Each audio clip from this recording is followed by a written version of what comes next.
Hello everyone, कैसे हैं आप लोग। Welcome to my channel for class 12 business studies और financial marketing management videos. Subscribe my channel and hit the bell icon.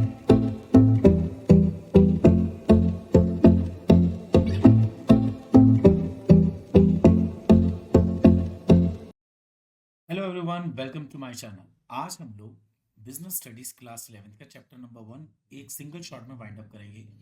बहुत आसान chapter है, बहुत इंपॉर्टेंट चैप्टर है। So let's begin the lecture. Topic is trade. Trade होता क्या है? सामान को खरीदना बेचना, गुड्स को खरीदना बेचना इज नॉन एज ट्रेड। लेकिन ट्रेड का मेन मोटिव क्या है? प्रॉफिट अर्न करना। Trade refers to the buying and selling of goods and services. Trade में हम लोग क्या करते हैं? गुड्स एंड सर्विसेज को बाय या सेल करते हैं with the object of earning a profit. Main motive होता है पैसा कमाना। People have been trading in some form since ancient time. अगर आप देखिएगा, हिस्ट्री पढ़िएगा, ट्रेड तो हम बहुत पहले से करते चले आ रहे हैं। इंपॉर्टेंस क्या है ट्रेड की? नो पर्सन और country can be self sufficient in producing all goods and services they need. देखिएगा, हर एक कंट्री कुछ चीजों में तो एक्सपर्टीज होती है, मगर कुछ चीजें तो वो अपने आप प्रोड्यूस कर ही नहीं सकती। या तो उन्हें क्लाइमेट सपोर्ट नहीं करता या उनके पास उतनी स्किल्स नहीं हो रही। तो इस वजह से क्या होता है कि वो एक दूसरे के ऊपर बेस्ड तो रहते ही रहते हैं। तो यहां पर जब एक दूसरे पर बेस्ड है तो ट्रेड की तो जरूरत पड़ेगी पड़ेगी। Countries and individuals specialize in producing certain goods and exchange their surplus with others, allowing for efficient use of resources. अब जो कंट्रीज जिस चीज में एक्सपर्टीज रखती है वो अपनी एक्सपर्टीज वाला प्रोडक्ट दूसरी कंट्री को देती है और दूसरी कंट्री से उनके एक्सपर्टीज वाला प्रोडक्ट बाय करती है। अगर मैं टाइप्स ऑफ ट्रेड की बात करता हूं तो ये दो तरीके का होता है, इंटरनल और एक्सटर्नल। इंटरनल ट्रेड, अगर आप देखिएगा, हम इंडिया में रहते हैं तो इंडिया की बाउंड्री के अंदर अंदर जितना भी ट्रेड होगा that is known as internal trade. Takes place within a single country. एक कंट्री के अंदर होने वाला ट्रेड इंटरनल ट्रेड। मतलब गुजरात का पंजाब से, पंजाब का केरला से, केरला का महाराष्ट्र से, या हमारी लोकल शॉप का हमारे साथ, जो भी है सब इंटरनल ट्रेड होता है। Involve the exchange of goods and services among individual, business and organisation. यहाँ पर जो exchange of goods and services है वो इंडिविजुअल्स के साथ होता है, बिजनेस हाउसेज और ऑर्गेनाइजेशन के साथ होता है, लेकिन वो सब सेम कंट्री में होता है। Support local market and reduce dependence on international market. Internal trade में हमारी इंटरनेशनल मार्केट पे डिपेंडेंस नहीं है और हम लोग कहीं ना कहीं इंटरनल ट्रेड के थ्रू सपोर्ट करते हैं लोकल मार्केट को। External trade occurs between two और मोर कंट्रीज। जब हमारा बिजनेस अदर कंट्रीज के साथ होता है तो इसे हम लोग कहते हैं एक्सटर्नल ट्रेड।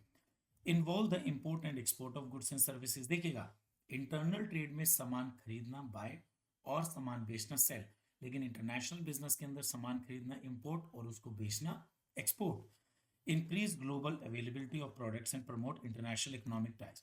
अब यहाँ पर जब भी हम ग्लोबली बिजनेस करते हैं तो कहीं ना कहीं हम प्रमोट कर रहे हैं इंटरनेशनल इकोनॉमिक्स को।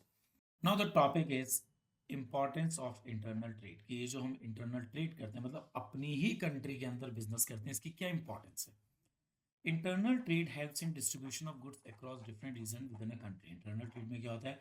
हम अपनी ही कंट्री के अलग अलग रीजन में बिजनेस करते हैं, making products accessible to the customer and boosting the national economy. Internal trade में हमारा सारा का सारा प्रोडक्ट जो होता है कंज्यूमर तक जाता है और हमारी कंट्री की इकोनॉमी बूम लेती है। देखिएगा, इंटरनल ट्रेड में सबसे इंपॉर्टेंट रोल आता है चैम्बर ऑफ कॉमर्स का। अब सबसे पहले तो पॉइंट ये आता है, चैम्बर ऑफ कॉमर्स है क्या? Chamber of commerce are organisation that support business by providing a platform for network and problem solving. Chamber of commerce क्या है? आपका वो ऑर्गेनाइजेशन है जो सपोर्ट करता है बिजनेसेस को, उनको एक प्लेटफॉर्म देता है नेटवर्किंग का और उनकी प्रॉब्लम्स को सॉल्व करता है। दे play a key role in promoting and facilitating trade within the country. अपनी कंट्री के अंदर बिजनेस करने में बहुत सपोर्ट करते हैं by advertising on trade policies, helping resolving trade related disputes. आपस के जितने भी ट्रेड रिलेटेड डिस्प्यूट्स होते हैं उनको ये सॉल्व करते हैं और कनेक्ट करते हैं बिजनेसेस को। देखिएगा, इंटरनल ट्रेड को अब अगर हम थोड़ा सा और डेप्थ में देखते हैं तो internal trade is buying and selling of goods and services with in country. यहाँ तक तो हम लोगों को समझ में आ गया कि कंट्री की बाउंड्री वॉल के अंदर जो भी हमारा बिजनेस होता है वो इंटरनल ट्रेड है।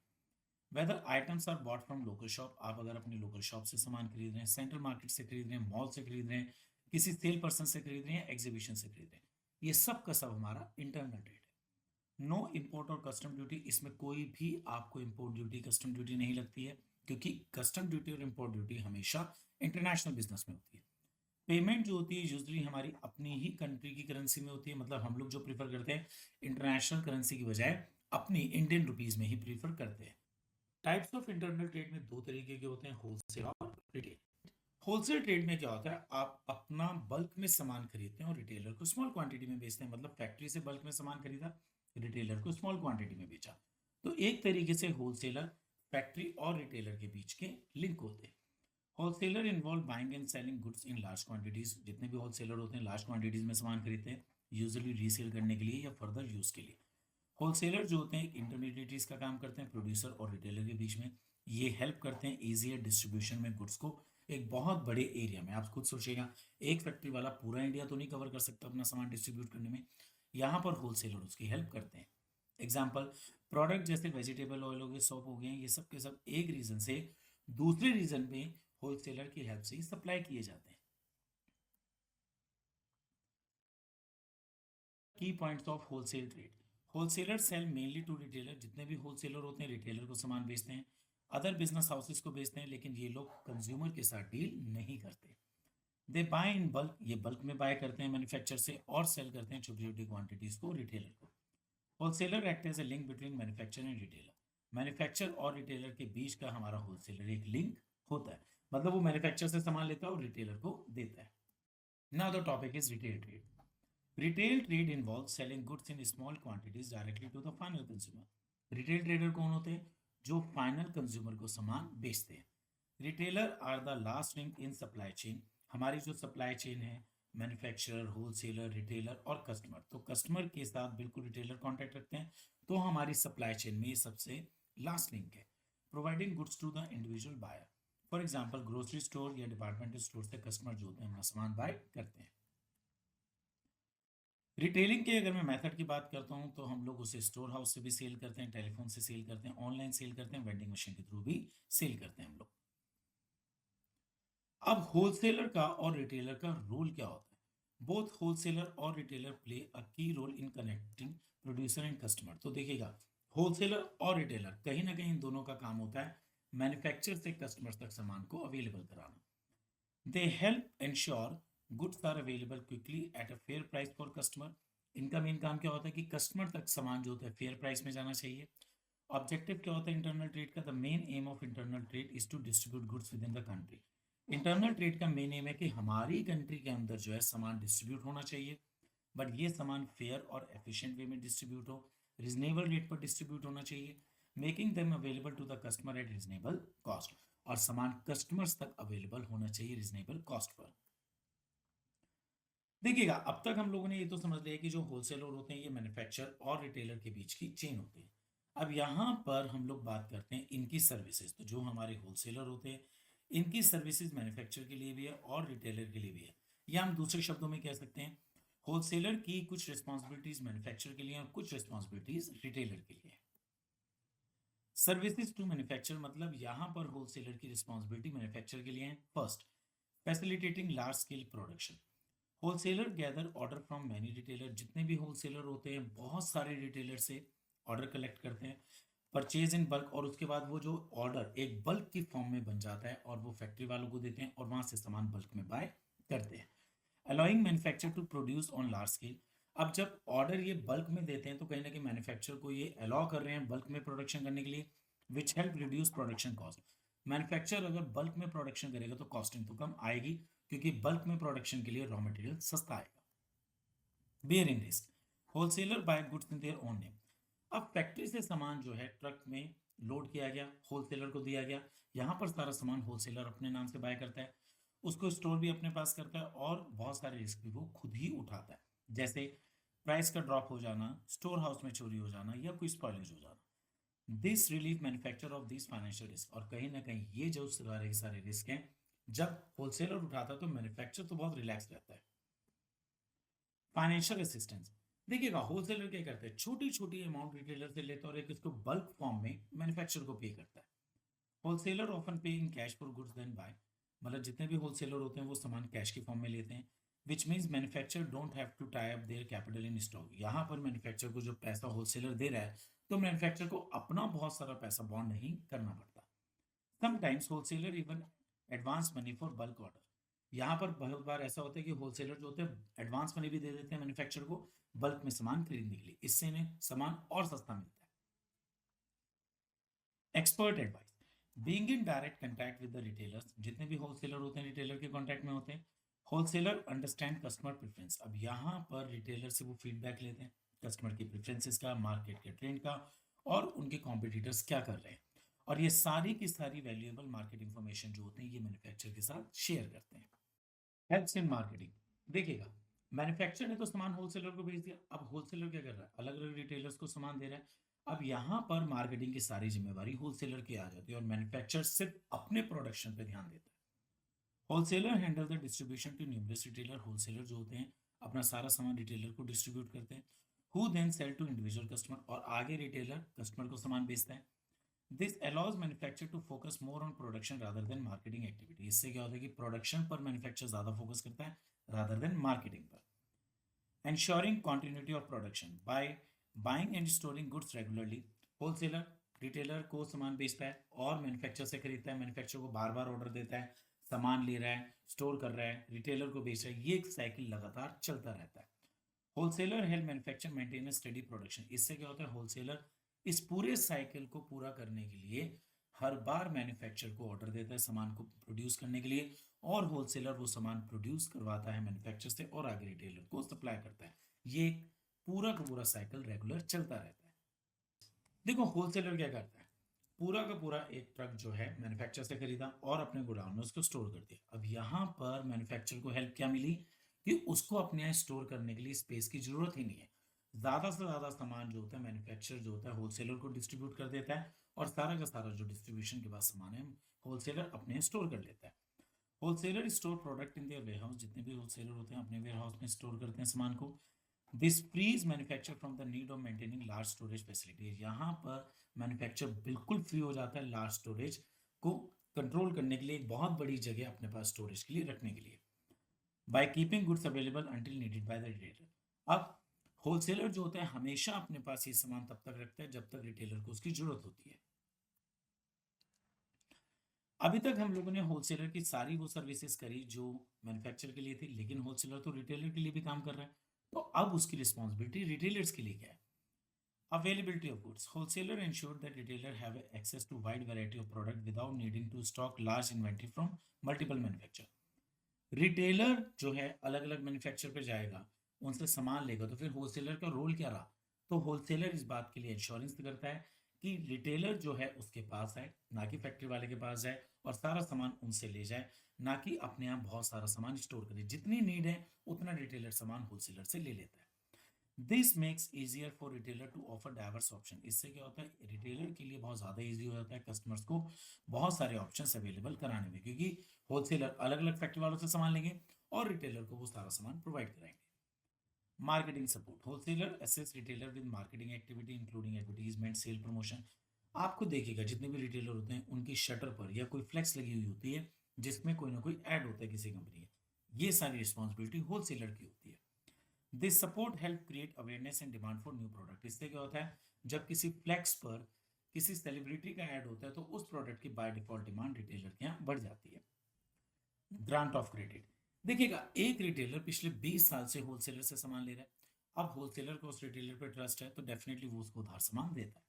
Many wholesaler offer credit to their regular retailer, अब जितने भी होलसेलर होते हैं ये अपने रेगुलर रिटेलर को उधार सामान देते हैं। This allows retailer to manage their cash flow better, अब यहाँ पर रिटेलर के पास अगर कम कैश भी होगा ना, वो इस उधार के सामान से अपना बिजनेस बहुत अच्छा मैनेज कर सकता है। Specialise knowledge, wholesaler often specialise in specific product line, जितने भी होलसेलर होते हैं ये एक या दो प्रोडक्ट लाइन में एक्सपर्ट होते हैं। They share their expertise with retailer, अब जो इनके पास नॉलेज होती है वो ये सारी की सारी रिटेलर के साथ शेयर करते हैं। Informing about our new product and their feature, ये रिटेलर को नए प्रोडक्ट उसके फीचर्स के बारे में बताते हैं। एडिशनली होलसेलर में advise retailer on store layout, ये इवन देन ये भी बताते हैं कि शेल्फ में कितना स्पेस आप मैनेज करें, कितना स्टॉक आपको रखना चाहिए, कब डिमांड प्रोडक्ट की राइज हो सकती है, कस्टमर का आजकल मार्केट में टेस्ट क्या है, ये सारी एक्सपर्टीज जो होती है होलसेलर रिटेलर को समझाते हैं। Risk sharing, bye purchasing goods in bulk, जितने भी होलसेलर होते हैं बल्क में सामान खरीदते हैं, selling them in smaller quantity और छोटी छोटी क्वांटिटी में आगे बेचते हैं। Wholesaler help retailer minimise risk, इससे क्या होता है होलसेलर रिटेलर का रिस्क मिनिमाइज कर देते हैं। अब रिटेलर का ऐसा कौन सा रिस्क है जो होलसेलर की हेल्प से मिनिमाइज हो जाता है? Inventory management. Retailer can avoid issue like storage cost, retailer का जो स्टोरेज कॉस्ट बच जाती है, थेफ्ट से बच जाता है, प्राइस के ड्रॉप होने से बच जाता है और डिमांड के फ्लक्चुएशन से भी वो बच जाता है। If they had to buy large quantity directly from manufacture, लेकिन अगर वो मैन्युफैक्चर से ये सारी की सारी क्वांटिटी बल्क में खरीदेंगे तो कहीं ना कहीं ये सारे रिस्क रिटेलर के रहेंगे। Now the topic is services of retailer towards manufacture. यहाँ पर रिटेलर की सर्विसेज या उसकी रिस्पॉन्सिबिलिटी मैन्युफैक्चरर्स के लिए क्या है? Helps in distribution of goods. Retailer help distribution product by making them available to customer spread over large geographical area. India में अगर आप देखिएगा कंज्यूमर लेह लद्दाख में भी है और केरला में भी है, कश्मीर में भी और महाराष्ट्र में भी है। इन सब कस्टमर्स को सामान देने की रिस्पॉन्सिबिलिटी रिटेलर की होती है। This function provide place utility, और ये फंक्शन जो होता है प्लेस यूटिलिटी होता है, ensuring that goods are accessible where and when they are needed। मतलब ये हुआ कि कस्टमर को जब सामान चाहिए जहां चाहिए वो अवेलेबल होना चाहिए रिटेलर के through. Personal selling. Retailer engage in personal selling which is essential for many consumer goods.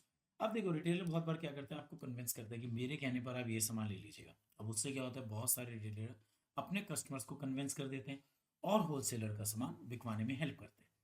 By interacting directly with customer and promoting product, they help producer of their task।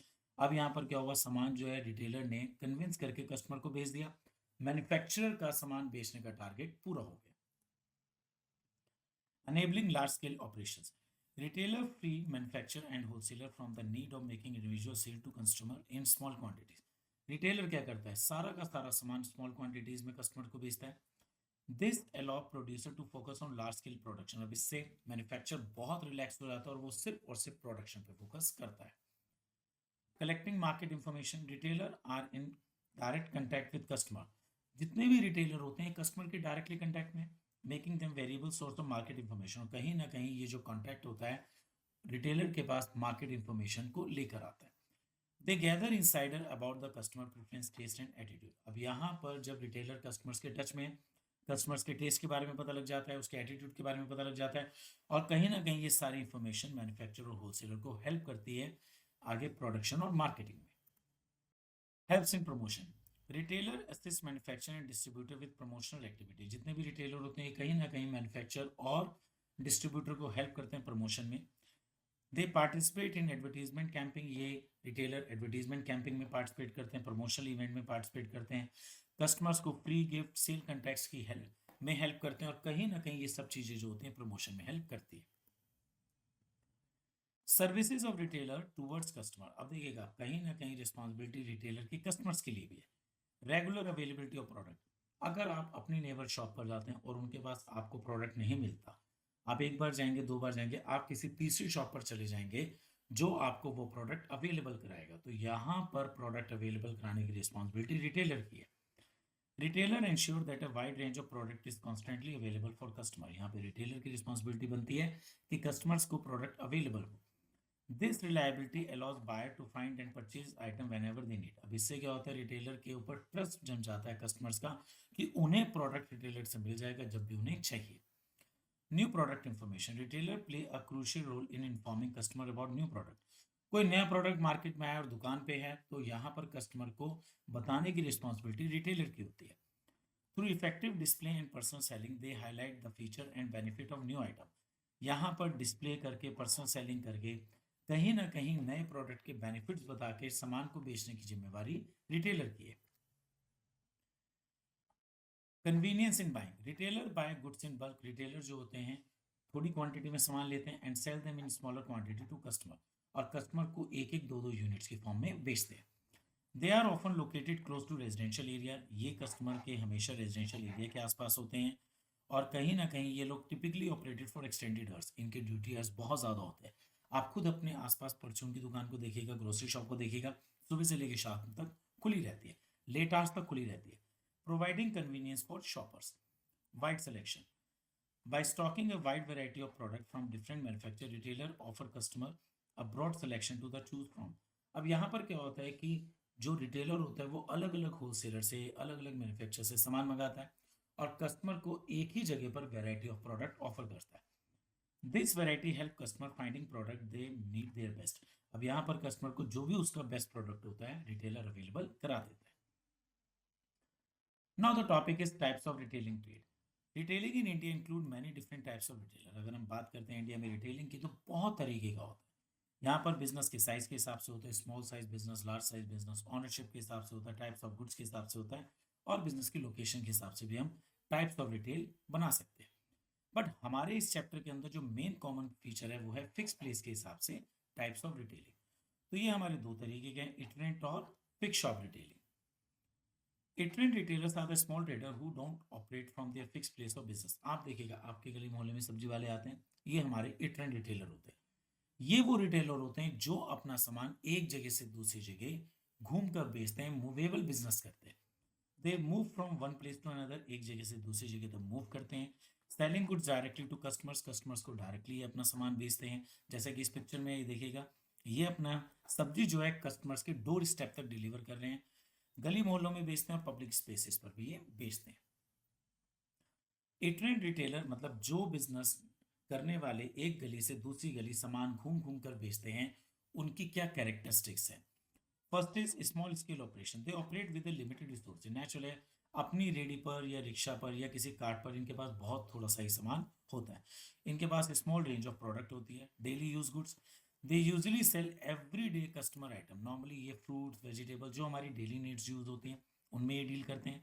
Convenience for customer. Itinerant retailers हमेशा help करता है directly customers को door step delivery देने में। आपको देखिएगा, अगर आपकी मम्मा आपको कहती हैं या आपके पापा कहते हैं कि जाके सब्जी ले आओ, आप क्या कहते हैं, आधा घंटा वेट कर लेते हैं, हो सकता है सब्जी वाला डोर स्टेप डिलीवरी करे। ये इनकी तरफ से बहुत कन्वीनियंट फंक्शन है। Limited inventory. Since they lack a fix shop, इनके पास कोई शॉप तो होती नहीं, कोई फिक्स स्टोर तो होता नहीं है। They keep small amount of stock often store at home. तो इस वजह से ये अपने घरों पर थोड़ा बहुत स्टॉक रखते हैं या अपने कार्ट वगैरह पर जो ये सामान रखते हैं बस उतना इनके पास होता है। अब अगर मैं बात करता हूँ टाइप्स ऑफ इटरेंट रिटेलर्स की, तो ये हमारे चार तरीके हैं, peddlers and hawker, market trader, street trader और cheap jacks. Peddlers and hawkers. Peddlers and hawkers are some of the oldest type of retailer. ये बहुत पुराने टाइप ऑफ रिटेलर हैं। They carry goods on their bicycle, cart, rickshaw, ये rickshaw पर, bicycle पर या cart पर सामान बेचते हैं, और इवन ऑन देयर हेड, और कभी कभी अपने सर पर भी सामान रखकर बेचते हैं। Move from one place to another to sell them directly to customer, और ये एक जगह से दूसरी जगह मूव करते रहते हैं कस्टमर्स को सामान बेचने में। They usually sell low value non standardise goods. Normally जैसे टॉयज हो गए हैं, इस टाइप के नॉन स्टैंडर्डाइज प्रोडक्ट होते हैं जो हमारी डेली नीड्स होते हैं, फ्रूट्स वेजिटेबल, ये उसमें भी डील करते हैं। Location. They are found in residential area. ये नॉर्मली रेजिडेंशियल एरियाज में मिल जाते हैं, जैसे एग्जीबिशन के आसपास, फेयर के आसपास, या स्कूलों के बाहर खड़े हुए मिल जाते हैं। स्कूल के बाहर चाट पकौड़ी वाले मिलते हैं, वो लोग यही है। एडवांटेज क्या होता है, they offer convenient by bringing product to the doorstep. सबसे बड़ा एडवांटेज है, हमारे घर के दरवाजे पर ये लोग सामान डिलीवर करते हैं, डोर स्टेप डिलीवरी है।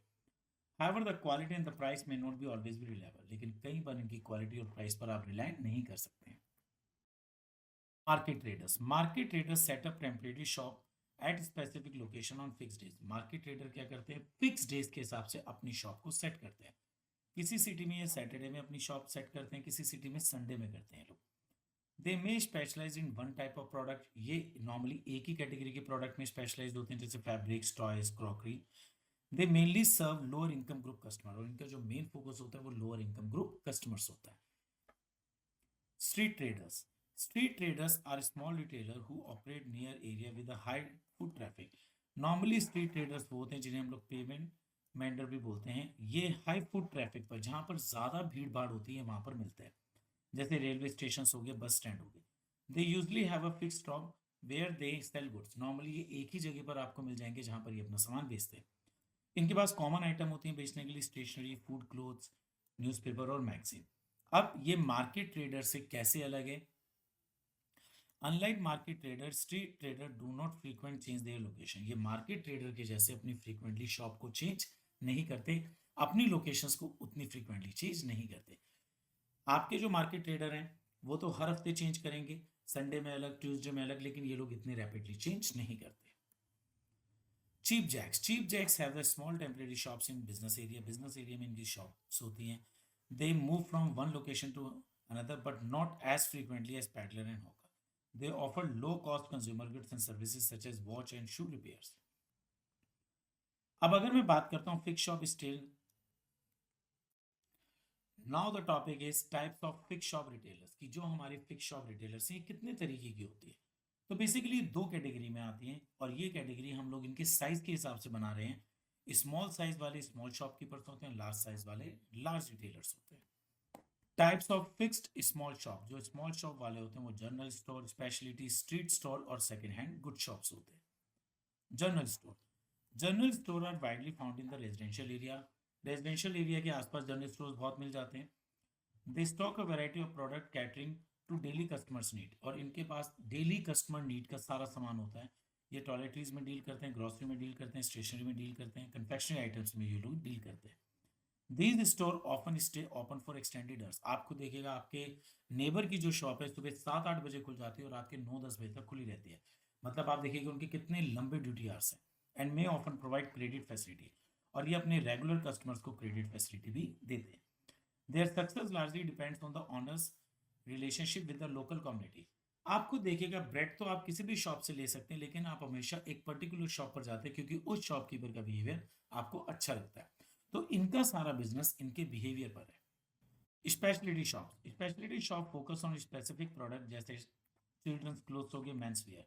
ये वो होते हैं जो एक ही लाइन में डील करते हैं, जैसे लेडीज शूज वगैरह में डील करते हैं। These shops are usually located in central और हाई ट्रैफिक एरिया। जो हाई ट्रैफिक एरिया होते हैं ये वहां पर मिल जाती हैं। इनका जो कस्टमर बेस होता है बहुत ब्रॉड होता है।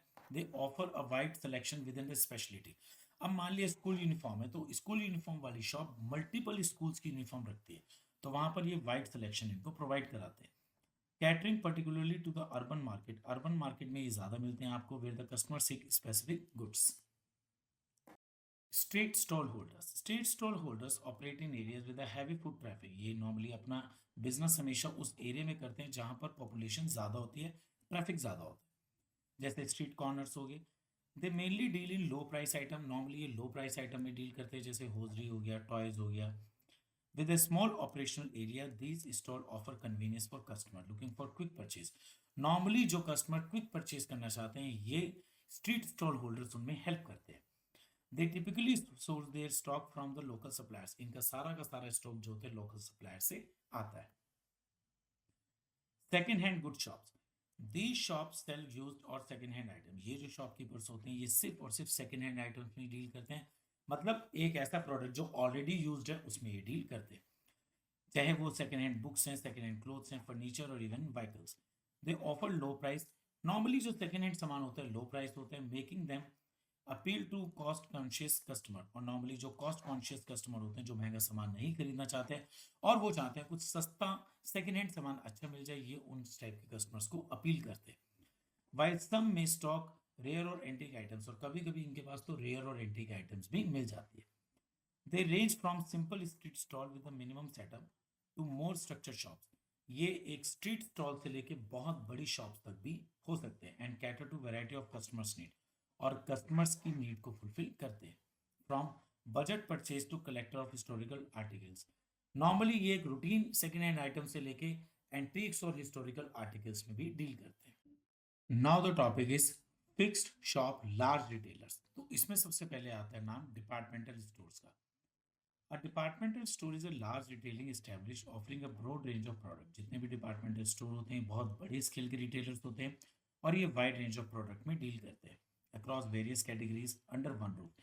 एक ही छत के नीचे आपको सारी वैरायटी सारे प्रोडक्ट्स मिल जाते हैं। This setup help customers to satisfy wide variety of need in a single location. Normally जो कस्टमर्स चाहते हैं एक सिंगल लोकेशन में उन्हें वाइड वैरायटी मिल जाए, ये उस टाइप के कस्टमर्स को सेटिस्फाई करते हैं।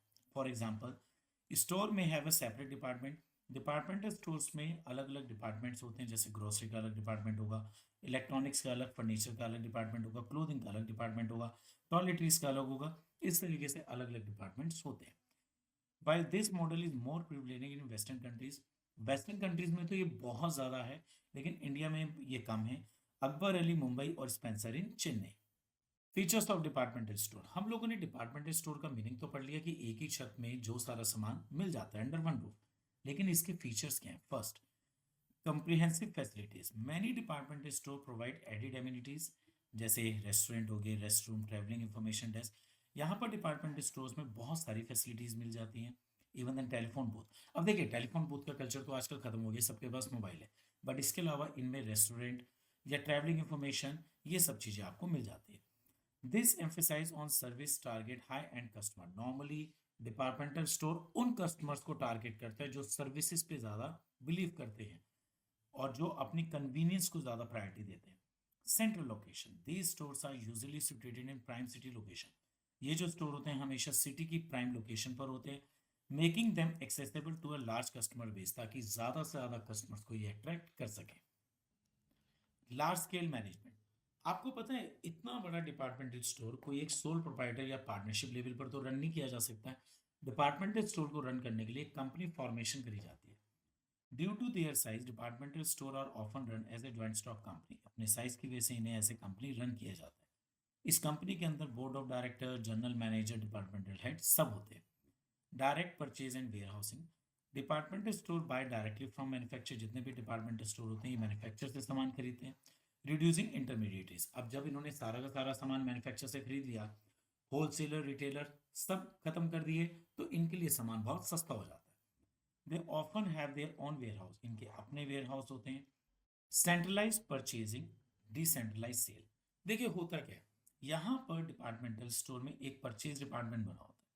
जितने भी अलग अलग डिपार्टमेंट्स होते हैं इस परचेज डिपार्टमेंट को इन्फो देंगे कि हमारा ये सामान खत्म हो गया।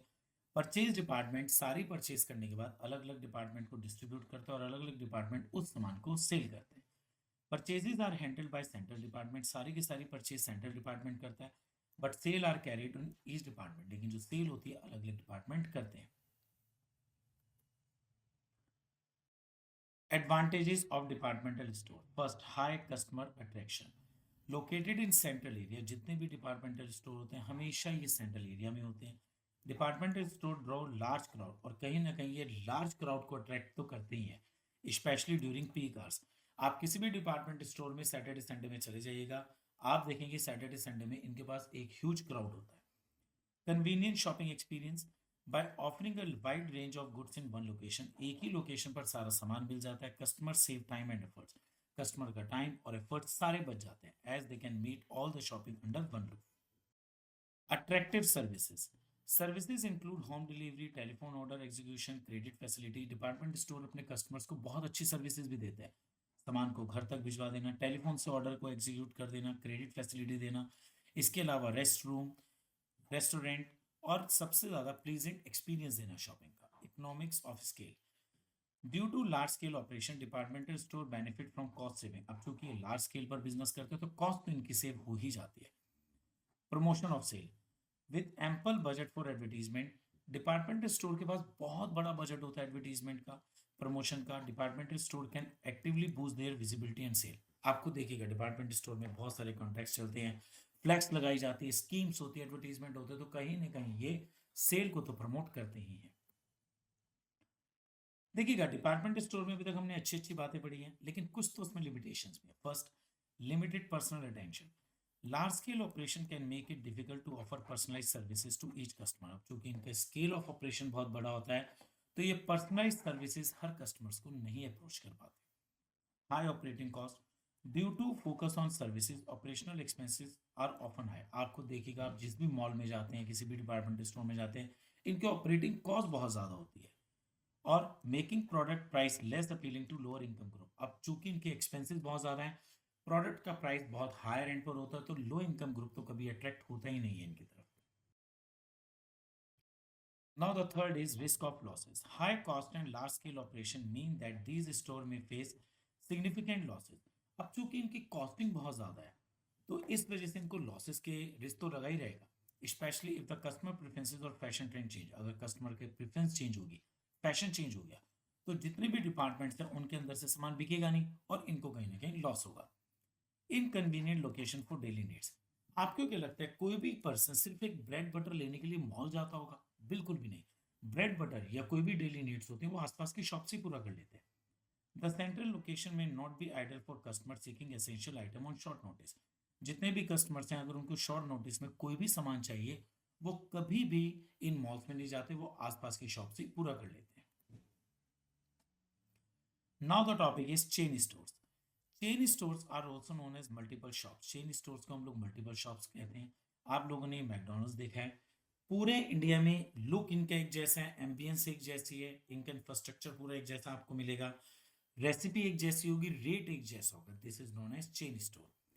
These are the network of retail outlet, ये रिटेल आउटलेट नेटवर्क होता है, own and manage by manufacture, और इनको मैन्युफैक्चर या इंटरमीडिएटरीज दोनों मैनेज करते हैं।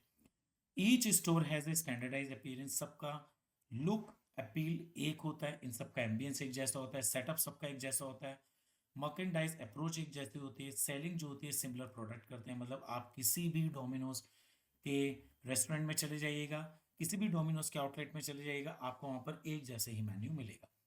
They are specially effective in distributing high volume goods, normally ये उन चीज़ों में डील करते हैं जो हाई वॉल्यूम होते हैं, मतलब जिनकी डिमांड बहुत रैपिडली मिलती रहती है। फॉर एग्जाम्पल मैकडोनल्ड्स हो गया फास्ट फूड चेन, या बाटा हो गया जो शूज में डील करते हैं। Now the topic is characteristics of chain store. Strategic location, आपको पता है जितने भी चेन स्टोर होते हैं ये या तो आपको घरों के आसपास मिल जाएंगे, पॉपुलस एरिया में घर के आसपास होंगे, या वर्क प्लेस के आसपास होंगे। मेन इनका पर्पस क्या होता है, कस्टमर्स को उसकी लोकेशन पर अट्रैक्ट करना रादर देन सेंट्रल लोकेशन पर कॉल करना। यही रीजन है आपको किसी सिटीज में मॉल तो एक या दो ही मिलेंगे, लेकिन डोमिनोज के आउटलेट 5 6 7 8 मिल सकते हैं। Centralise purchasing and supply, merchandise for all store is centralise procure and distribute from the head office, जितना भी सामान होता है वो हेड ऑफिस बाय करता है, उसके बाद वो अलग अलग आउटलेट पर डिलीवर करता है और वहां से उनको सेल कराता है। Direct supervision by branch managers, each store operate under the supervision of a branch manager, हर एक स्टोर का एक ब्रांच मैनेजर होता है who serve daily activities and report back to the head office, वो डेली एक्टिविटीज को देखता है, सर्व करता है और हेड ऑफिस को रोज की रिपोर्ट भेजता है। सेंट्रलाइज कंट्रोल एंड पॉलिसीज, देखिएगा इन चेन स्टोर्स के जितने भी डिसीजंस होते हैं प्राइस को लेके, प्रोडक्ट को लेके, वैरायटी को लेके, सबको लेकर सारे के सारे डिसीजन हेड ऑफिस से आते हैं। The head office set policies, head office सारी पॉलिसीज सेट करता है।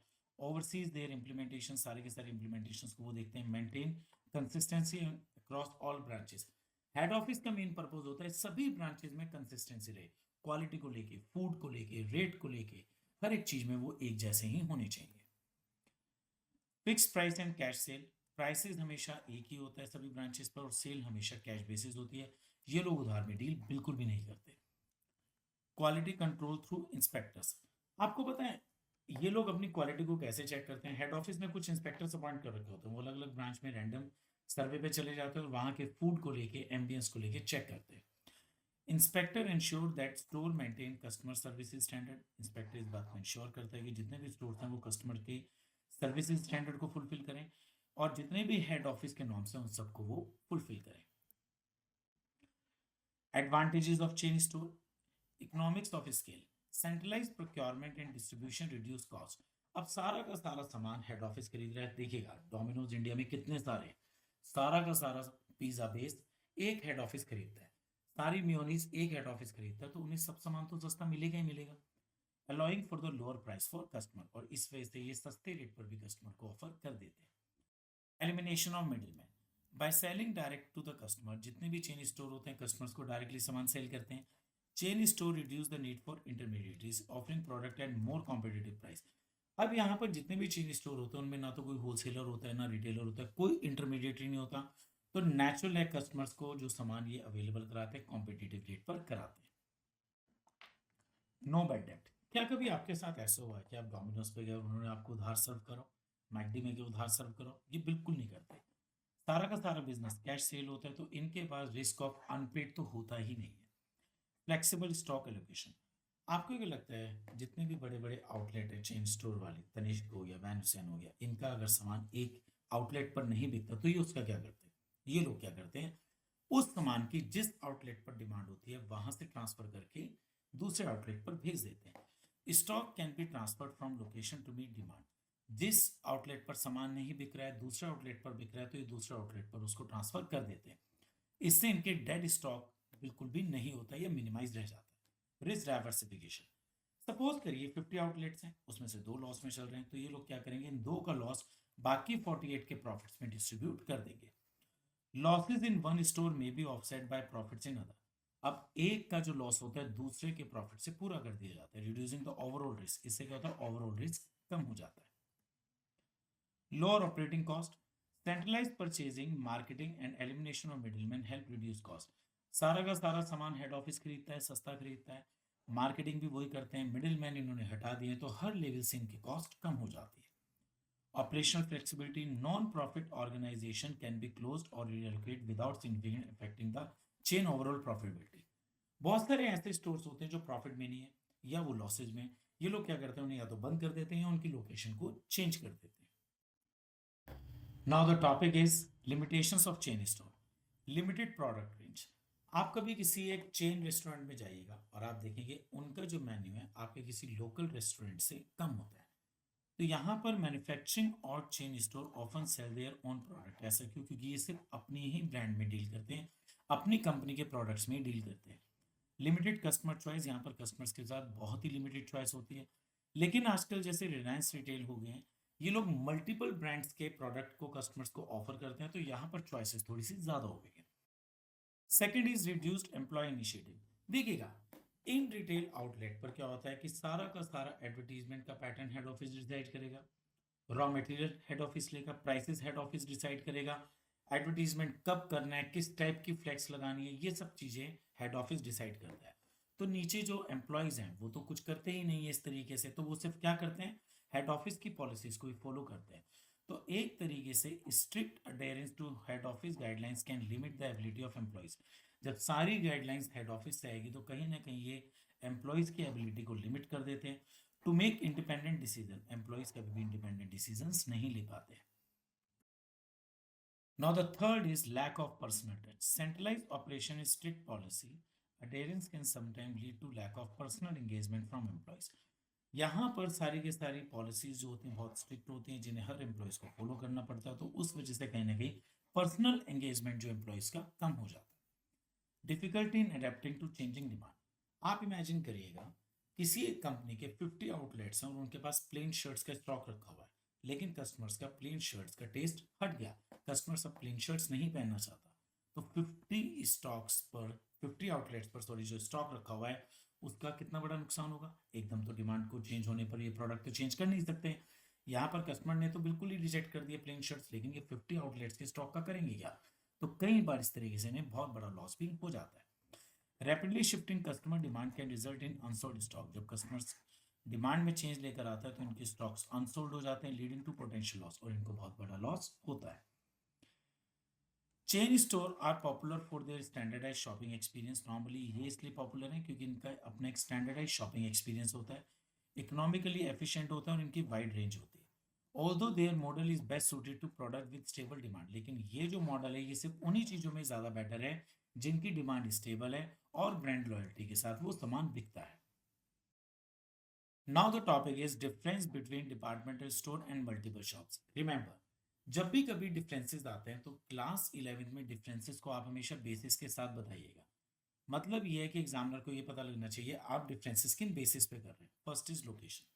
डिपार्टमेंटल स्टोर हमेशा सेंट्रल लोकेशन पर होते हैं ताकि ज़्यादा से ज़्यादा कस्टमर्स को अट्रैक्ट कर सकें। मल्टीपल शॉप्स जो होती हैं मल्टीपल प्लेसेस पर होती हैं अपनी वाइड रेंज की लेकर, ये चाहते हैं कि ज़्यादा से ज़्यादा कस्टमर्स उनकी लोकेशन पर अट्रैक्ट किया जा सके। Range of product, offer a wide range of product to meet all customers need. जितने भी डिपार्टमेंटल स्टोर होते हैं ये वाइड रेंज ऑफ प्रोडक्ट में डील करते हैं ताकि कस्टमर्स की सभी नीड्स को पूरा किया जा सके। Focus on limited range of product, जबकि मल्टीपल शॉप जो होते हैं लिमिटेड रेंज ऑफ प्रोडक्ट में ही डील करते हैं। Service offer, provide extensive services. Normally ये ज़्यादा अच्छी सर्विसेज देते हैं जबकि चेन स्टोर की सर्विसेज हमेशा लिमिटेड होती है। प्राइसिंग, डिपार्टमेंटल स्टोर हमेशा प्रोडक्ट पर डिस्काउंट्स वगैरह देते हैं, प्राइस बहुत ज़्यादा इनकी वेरी करते हैं, जबकि मल्टीपल शॉप्स के प्राइसेस हमेशा फिक्स होते हैं। कस्टमर बेस की, caters to high income customers. Departmental store हमेशा हाई इनकम कस्टमर्स के ऊपर फोकस करते हैं, जबकि मल्टीपल शॉप जो होते हैं हमेशा ऑल इनकम ग्रुप के ऊपर फोकस करते हैं। क्रेडिट फैसिलिटी, डिपार्टमेंट स्टोर अपने रेगुलर कस्टमर्स को हमेशा क्रेडिट देते हैं, और जबकि मल्टीपल शॉप जो होते हैं सिर्फ और सिर्फ कैश में डील करते हैं, ये बिल्कुल भी क्रेडिट नहीं देते। फ्लेक्सिबिलिटी, डिपार्टमेंटल स्टोर्स के पास प्रोडक्ट रेंज बहुत वाइड है, इस वजह से ये लोग फ्लेक्सिबल होते हैं प्रोडक्ट रेंज को लेकर, जबकि मल्टीपल शॉप्स के पास प्रोडक्ट रेंज बहुत लिमिटेड होती है और ये सिर्फ एक स्पेसिफिक लाइन ऑफ गुड्स में ही डील करते हैं। Now the topic is male order house. देखिएगा, पहले क्या होता था कि न्यूज़पेपर वगैरह में एक आर्टिकल होता था, एक एडवर्टाइजमेंट होता था, तो आप उस एडवर्टाइजमेंट को पढ़ के एक मेल डालते थे प्रोडक्ट को बाय करने के लिए, और वो जो प्रोडक्ट है पोस्ट ऑफिस में आता था, वहां पर आप जाके उसको पे करते थे पोस्ट ऑफिस को, उसको हम लोग बोलते थे वैल्यू पेएबल पोस्ट, और वो प्रोडक्ट आप लोग ले लेते थे। बट आज के डेट में इसका एक एडवांस वर्जन है, ऑनलाइन मेल वाला। यहाँ पर क्या होता है, आज के डेट में हम लोग फ्लिपकार्ट अमेजोन से डील करते हैं, आप अपना ऐप के थ्रू ऑर्डर प्लेस करते हैं, और वो ऑर्डर जो है आपके डोर स्टेप पर डिलीवर हो जाता है। तो mail order house are retail business that sell goods directly to customer. Mail order house retail business houses होते हैं जो कस्टमर्स को डायरेक्टली सामान उनके डोर स्टेप पर डिलीवर कराते हैं विदाउट इन पर्सनल इंटरेक्शन। आप जब भी किसी भी कंपनी अमेजोन या फ्लिपकार्ट को ऑर्डर प्लेस करते हो, तो आपको तो नहीं पता वो ऑर्डर किसके पास गया है, कौन उसे पैक कर रहा है, कौन उसे सेल कर रहा है, तो यहाँ पर कोई पर्सनल इंटरेक्शन नहीं होता। Orders are typically gather by advertisement. जितने भी ऑर्डर होते हैं एडवर्टीजमेंट के थ्रू कलेक्ट किए जाते हैं। उस एडवर्टीजमेंट में प्रोडक्ट की डिटेल, प्राइस, पेमेंट टर्म्स लिखी हुई होती हैं। वंस ऑर्डर आर रिसीव्ड, एक बार अगर ऑर्डर रिसीव हो जाता है, goods are paid by mail. यहाँ पर गुड्स को हम लोग डिस्पैच कर देते हैं। उसके बाद सिक्योर्ड पेमेंट के लिए वीपीपी का यूज किया जाता है। वीपीपी क्या होता है कि आप खुद जाकर पोस्ट ऑफिस में पेमेंट करके वो प्रोडक्ट लेंगे। This is called value payable post. This type of retailing is most suitable for standardise and easy transportable product. आप खुद देखिएगा, आपने एडवर्टीजमेंट में मोबाइल देखा, उसकी पूरी कॉन्फ़िगरेशन देख ली, उसकी रैम, रोम, इसके अलावा उसमें कौन सा प्रोसेसर है, कैमरा कैसा है। ऐसे स्टैंडर्डाइज प्रोडक्ट जो होते हैं मेल ऑर्डर हाउस के थ्रू बहुत ज़्यादा इजीली सेलेबल होते हैं। अब मेल ऑर्डर हाउस की क्या कैरेक्टरिस्टिक है? First is no personal contact, all interaction occur remotely. सारा का सारा इंटरेक्शन जो होता है ऑनलाइन होता है। There is no face to face communication, कोई भी फेस टू फेस कम्युनिकेशन नहीं होता बायर और सेलर के बीच में। Method for receiving payment, payments में भी मेड इन एडवांस। या तो आप पेमेंट एडवांस कर सकते हैं, या वीपीपी के थ्रू कर सकते हैं, या डिलीवरी पर कैश ऑन डिलीवरी भी आप कर सकते हैं। Suitable product type, ideal product for mail order include non perishable. इसके अंदर नॉर्मली नॉन पेरिशेबल प्रोडक्ट में डील किया जाता है, लाइट वेट प्रोडक्ट में डील किया जाता है, स्टैंडर्डाइज प्रोडक्ट में डील किया जाता है, और मेनली उन प्रोडक्ट्स में डील किया जाता है जो कांस्टेंट डिमांडेड है, जिनकी डिमांड रेगुलर आनी ही आनी है। डिपेंडेंस ऑन पोस्टल सर्विसेज, देखिएगा मेल ऑर्डर हाउस पूरा का पूरा पोस्टल सर्विसेज पे डिपेंड करता है। Efficient postal services are crucial. अगर आपका कोरियर या पोस्टल सर्विसेज बहुत एफिशिएंट है, ये इस बिजनेस को बहुत ज्यादा प्रमोट करते हैं। as all communication and delayed occurs through mail, reaches wide audience. This system can serve customer across region। यहाँ पर आप अपना सामान पूरे इंडिया में क्या पूरे वर्ल्ड में कहीं भी भेज सकते हैं थ्रू पोस्टल सर्विसेज या कोरियर के through. Advantages of mail order house, limited capital requirement, mail order business save on cost like building, rental, extensive infrastructure। देखिएगा जितने भी मेल ऑर्डर होते हैं, इनके पास कोई भी बिल्डिंग नहीं होती। ऐसा नहीं है कि इन्होंने कोई बहुत बड़े शोरूम खोल रखे हैं, वहां पर प्रोडक्ट को डिस्प्ले पे लगाया हुआ है। एक वेबसाइट है, उस पर पिक्चर्स हैं, और सारा का सारा बिजनेस एक रूम से ऑपरेट किया जाता है। जिससे क्या होता है, इनके कॉस्टिंग कम आती है, तो ये इकोनॉमिकल बिजनेस कर जाते हैं। Elimination of middleman, direct sale reduces the intermediary cost. सारा का सारा फ्लिपकार्ट पर या अमेजोन पर ऑर्डर किया, फैक्ट्री से सामान जो है कोरियर बॉय के थ्रू कस्टमर्स तक आ गया, जितने भी इंटरमीडिएटरीज हैं सब हट गए, उनकी कॉस्टिंग कम हो जाती है, which benefit both buyers and seller. Absence of bad debt, सारा का सारा बिजनेस कैश बेसिस है, बैड डेट तो बिल्कुल भी नहीं है। Wide range, product can be sent to any area, depends on the postal services. आपके पोस्टल सर्विसेज पे डिपेंड करता है, कोरियर सर्विसेज पे डिपेंड करता है, सामान पूरे इंडिया या पूरे वर्ल्ड में कहीं भी बेचा जा सकता है। Convenience, product are delivered directly to the customers doorstep. जब सामान कस्टमर्स के डोर स्टेप पर आता है, घर बैठे बैठे ऑर्डर दे दिया, घर पर ही सामान आ गया, तो ये कहीं ना कहीं कस्टमर्स के लिए कन्वीनियंट है।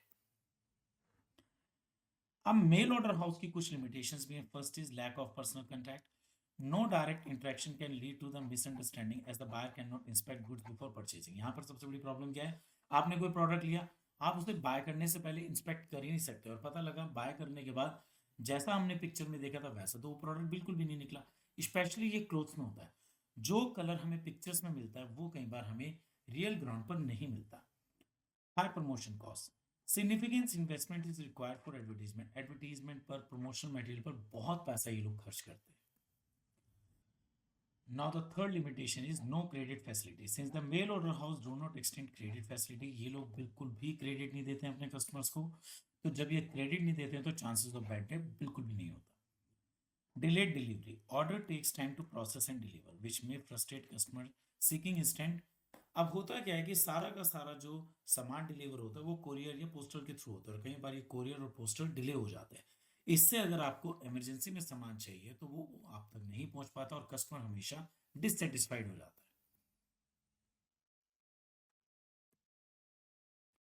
है। Risk of fraud. This model can attract dishonest trader who might make false claim about product और फेल टू फुलफिल प्रोमिसेस. कई बार इसमें क्या होता है कि आपको जो पिक्चर पर प्रोडक्ट दिखाया गया है, जो उसकी कॉन्फ़िगरेशन बताई गई है, एक्चुअली जब वो प्रोडक्ट आपको डिलीवर हो वैसा था ही नहीं, क्योंकि आप इंस्पेक्शन तो खरीदने से पहले कर ही नहीं सकते हैं। तो इस तरीके से रिस्क ऑफ फ्रॉड भी हो जाता है। Reliance on postal services. Without reliable postal services, the model is challenging to sustain. अगर किसी लोकेशन पर पोस्टल सर्विसेज वीक है या वहां पर है ही नहीं, तो ये बिजनेस मॉडल कभी भी कामयाब नहीं होता। और the last topic is goods and service tax. ये बहुत इंपॉर्टेंट टॉपिक है। देखिएगा, गुड्स एंड सर्विस टैक्स जो है 1 जुलाई 2017 में इंप्लीमेंट हुआ था। India's goods and service tax is a unified tax system introduced with the principle of one nation one tax. Normally जो ये जीएसटी लगाया गया था, इसका एक ही प्रिंसिपल था, वन नेशन वन टैक्स। पहले क्या होता था, अलग अलग स्टेट्स, जीएसटी से पहले अलग अलग स्टेट जो होती थी अपना टैक्स लगाती थी। उससे क्या होता था, हर स्टेट के प्रोडक्ट का रेट वैरी हो जाता था, क्योंकि हर एक स्टेट का जो टैक्स स्ट्रक्चर है वो अलग अलग होता था। By replacing multiple indirect taxes from both the central and state level, अब यहाँ पर क्या हो गया कि सारा का सारा जो टैक्स स्ट्रक्चर है वो सारा सेंट्रलाइज और स्टेट लेवल पर हो गया है। GST streamline the taxation system, और सारा का सारा टैक्सेशन सिस्टम स्ट्रीमलाइन हो गया। अब सारा टैक्स जो है सेंट्रलाइज और स्टेट गवर्नमेंट मिलकर लगा रही है, तो पूरी कंट्री में एक ही टैक्स स्ट्रक्चर चल रहा है। की aspect of GST. Unified tax structure. GST replace 17 different indirect taxes and 23 cess. GST ने 17 इनडायरेक्ट टैक्सेस को और 23 सेस को रिप्लेस किया। It include central GST, state GST और inter state transaction and integrated GST IGST. यहाँ पर क्या हो गया कि अगर आप सेम स्टेट से सामान लेते हैं तो आपका जो टैक्स है सीजीएसटी एसजीएसटी वाला लगता है, लेकिन अगर आप स्टेट चेंज करके सामान लेते हैं तो आपके ऊपर टैक्स आईजीएसटी वाला लगता है। Destination based tax. Unlike previous origin based tax, GST is charge at the consumption point. यहाँ पर जो जीएसटी है ये कस्टमर्स के ऊपर लग रहा है, मतलब फाइनल गुड्स पर लग रहा है, कस्टमर्स की पॉकेट पर है, ना कि बीच में मैन्युफैक्चरर या होलसेलर के ऊपर है। तो इसी वजह से हम इसको डेस्टिनेशन बेस्ड टैक्स कहते हैं। नाउ द थर्ड की aspect is eliminating cascading effect. देखिएगा, पहले क्या होता था, टैक्स के ऊपर टैक्स लगता था, मतलब पहले मैन्युफैक्चरर टैक्स देगा, फिर होलसेलर देगा, फिर रिटेलर देगा, फिर कस्टमर देगा। लेकिन अब इन्होंने ये सारी चेन खत्म करके डायरेक्टली ये जो टैक्स है सिर्फ कस्टमर पे करेगा। With GST, taxes are applied only to the value added at each stage of production distribution. Input tax credit reduce the final tax amount paid by customer, eliminating the tax on tax. यहाँ पर tax on tax का सारा structure इन्होंने खत्म कर दिया है, reducing the overall tax burden. इससे हमारा जो टैक्स बर्डन है वो कम हो गया. Simplified tax filing and compliance. GST require fewer filing and assessment. जब भी जीएसटी पोर्टल पर जीएसटी को फाइल किया जाता है, इसमें हमारी फॉर्मेलिटीज बहुत कम हो गई हैं. Easing the compliance process and reducing administrative cost. इससे कंप्लायंस प्रोसेस भी बहुत ईजी हो गया और एडमिनिस्ट्रेटिव कॉस्ट भी. अब जीएसटी के बेनिफिट्स क्या हैं? First, reduced overall tax burden bye avoiding hidden taxes cascading effect. GST lower the tax load. यहाँ पर जितने भी हिडन टैक्स पहले लगते थे या कास्केडिंग इफेक्ट्स होते थे, उन सबको खत्म कर दिया गया है, तो कहीं ना कहीं टैक्स का लोड कम कर दिया गया है कस्टमर्स पर. Increase disposable income. With lower taxes customer have more disposable income. अब होता गया है कि जब टैक्स कम हो गया, आपका प्रोडक्ट सस्ता हो गया, तो आप उतने ही पैसों में जितने पहले आप खर्च कर सकते थे, अब आप उतने ही पैसों में ज्यादा सामान खरीद रहे हैं. And hence their ability to spend on essential goods. इससे आपकी एबिलिटी भी स्पेंडिंग ऑन एसेंशियल गुड्स बढ़ रही है. Unified national market. GST creates a seamless market across India, allowing goods to flow freely without multiple tax. पहले क्या होता था, मल्टीपल टैक्स होते थे, एक स्टेट से दूसरे स्टेट सामान जाता था तब भी टैक्स लगता था, लेकिन जीएसटी ने वो सब प्रॉब्लम्स खत्म कर दी है. आपका सामान सीमलेसली किसी भी स्टेट से दूसरी स्टेट जा सकता है, आप सामान कहीं से भी बाय कर सकते हैं. Broad and formal economy. GST help integrated more business into the organise sector. GST के आने के बाद बिजनेसेस जो हैं ऑर्गेनाइज सेक्टर को फॉलो करने लगे हैं. रिड्यूस टैक्स इवेजन खत्म हो गया और इससे टैक्सेबल इनकम बढ़ गई है. Features of GST. National scope, GST cover entire country, GST ने पूरी कंट्री को कवर किया है. Applying to supply of goods and services, consumption based principle, GST apply at the final destination of consumption. GST customer के ऊपर लगता है, तो एक तरीके से फाइनल डेस्टिनेशन पर लगता है. Ensuring tax revenue goes to the location where goods and services are use. इसका मेन फोकस क्या है कि जो लोग प्रोडक्ट को यूज कर रहे हैं वही लोग टैक्स देंगे. वेरी टैक्स ले, GST range across 4 tax 5%, 12%, 18, 20. Normally GST के अब सिर्फ 4 टैक्स स्लैब है with higher rate for the luxury item. ये जो सबसे बड़ा टैक्स स्लैब है ये लग्जरी आइटम्स के लिए है. Zero rated export, export and supplies to special economic zone are exempted from GST. जितना भी हमारा एक्सपोर्ट है या स्पेशल इकोनॉमिक जोन है वो सारा का सारा जीएसटी से एग्जेम्प्टेड है. Variety of payment option, tax payer can pay GST through multiple method. अब अगर आपको जीएसटी पे करना है तो आपके पास बहुत सारे ऑप्शंस हैं. आप debit card, credit card, internet banking के थ्रू आप कर सकते हैं. Now the topic is GST council. देखिएगा जीएसटी को डिजाइन करने के लिए कोई ना कोई तो जीएसटी काउंसिल बनी होगी. The GST council chairman by the finance minister. GST council के जो चेयरमैन है फाइनेंस मिनिस्टर है and is governing body that overseas GST policy. और ये हमारी जीएसटी पॉलिसी को देखते हैं. रूल्स, रेगुलेशन, रेट्स को भी ये देखते हैं. It include representative from central and state. अब इस जीएसटी काउंसिल के अंदर सेंट्रल गवर्नमेंट और स्टेट गवर्नमेंट के रिप्रेजेंटेटिव हैं. With decision making processing require 75% majority. GST में किसी भी डिसीजन को लेने के लिए 75% मेजोरिटी का होना जरूरी है. In summary, GST has transformed India taxation system by simplified tax rate, reducing complicated cost and fostering economic growth. कहीं ना कहीं जीएसटी ने टैक्सेशन रेट को कम कर दिया है, कॉम्प्लिकेटेड स्ट्रक्चर को खत्म कर दिया और कहीं ना कहीं इकोनॉमी को ग्रो कर दिया और यूनिफाइड नेशनल मार्केट को डेवलप किया है. तो फाइनली हमारे ये चैप्टर आज खत्म हो गया. होपफुली आपको ये बहुत अच्छे ढंग से समझ में आया होगा. हम आजकल के स्टूडेंट हैं, हम यूट्यूब से 100% मार्क्स लेना जानते हैं. अगली वीडियो में आप लोगों को टेलीग्राम चैनल का लिंक दिया जाएगा. आप उस टेलीग्राम चैनल के लिंक को ज्वाइन करिएगा. उस टेलीग्राम चैनल पर आपको study material, MCQ, important topics सब बताए जाएंगे. Thank you.